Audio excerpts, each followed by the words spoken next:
It's time to address that ginormous elephant in the room.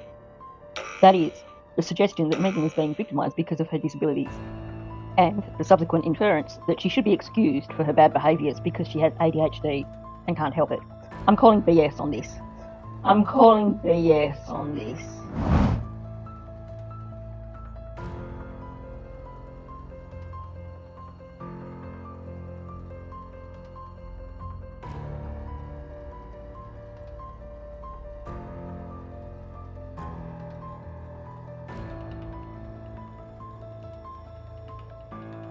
And this video is the first in a series where I plan on analysing her claims and providing people with the factual information to make their own decisions. I know that Megan will ask this one question of me: what gives me the authority to make such an assessment? So let's get that out of the way first.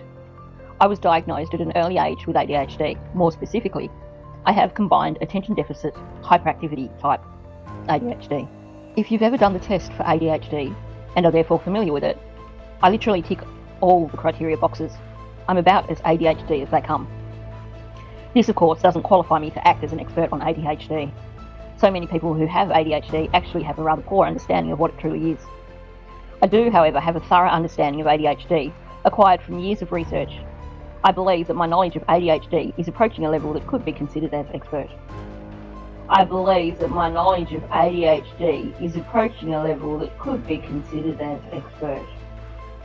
And before the accusations come of me discriminating against Megan due to her disability, I'll give you a brief overview of my own background.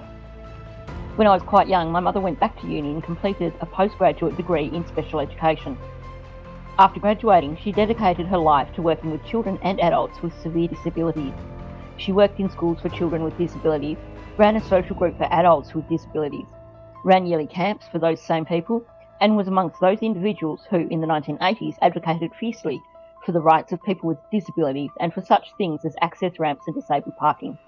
I got to know many of the people who she worked with, and one important thing that I learned from them was that they did not want to be defined by their disabilities, but instead be seen as regular people who were living with disabilities.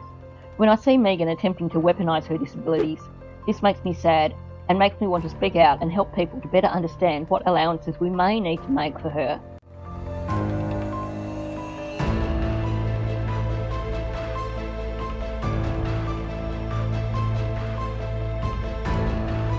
And on the flip side, where she is attempting to guilt people into making the wrong types of allowances and excuse her for behaviours which should not be excused. The other side of this is that I do, and it's a, everybody says, oh, I have ADD, and they throw it out there, or ADHD or whatever, and they throw it out there, and they say, I have that or I have that. They may have a part of it, but mine is a,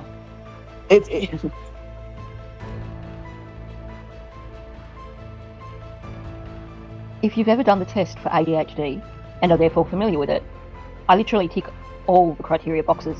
I'm about as ADHD as they come.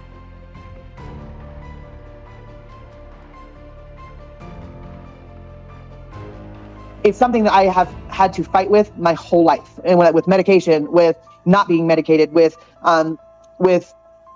overall emotions and everything else. Well, hello. You've just described what millions of people who live with ADHD go through.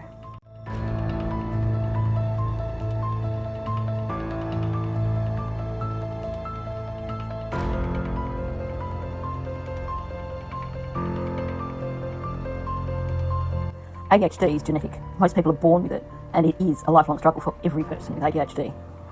Sure, ADHD is now recognised as a spectrum disorder, just like autism spectrum disorder. It is different for every individual who has it, since symptoms and their intensity vary from person to person. Some people will display more symptoms than others. It is also situational, so that environmental factors, as in what's going on in the world around you and even your physical condition, also have a huge impact on the severity of symptoms. It's not something static that stays the same for your entire life. I can assure you, though, that there are millions of people out there whose ADHD symptoms are as bad as, if not worse than Megan's.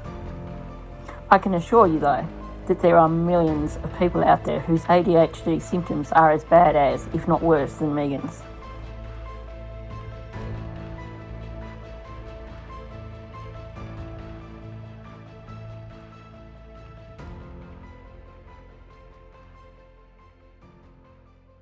So I'm on this retreat with these women. See, there they are. And I had an epiphany this morning about ADHD. growing up with ADHD, one of the things that happens is you're constantly interjecting into conversations. And people will say things like, why are you always talking about yourself? Or, oh gosh, she drives me crazy because she always ones up you, or she knows everything that you're talking about, or things like that. You hear this a lot with folks who have this, where they are accused of always one-upping and dominating conversations, interrupting, things like that.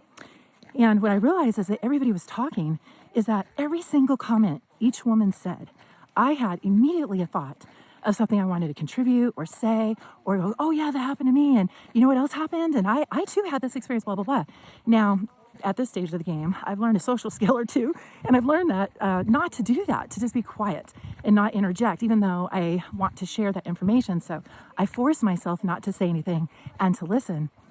But then it dawned on me that that is an ADHD symptom, because our mind is constantly thinking, and because of the inhibition difficulties that happen sometimes with ADHD and impulsivity, someone is more prone to just blurt out what comes into their mind.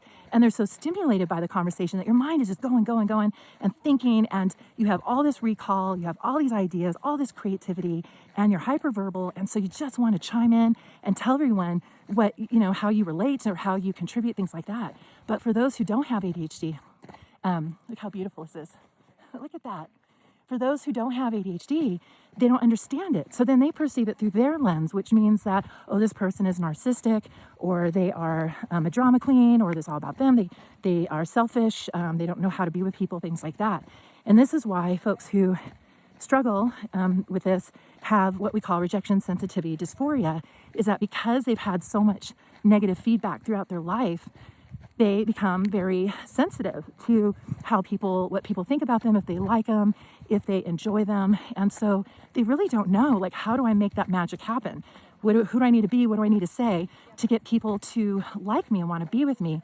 And the ADHD folks will perceive it that they don't like them because there must be something wrong with them, but they're not realizing that they just need to be equipped with some social skills to control their impulses and learn how other people think, so that they can be more successful in social situations. If you have ADHD and you've struggled with that, or been accused of dominating, or always talking about yourself, or interrupting too much, and you just get really excited when you're with people and you just have like a fabulous brain of amazing creative ideas that are so wonderful, and because you're so adventurous, you go out and you do really exciting, unique, and fun things. So of course you want to share that with people. And when they say, oh, I've done a fun thing, you're like, yeah, well, listen to this amazing fun thing. And you know how incredible it is for you. So you think that they're going to think it's incredible too, but they don't. They just start to go through their own stuff.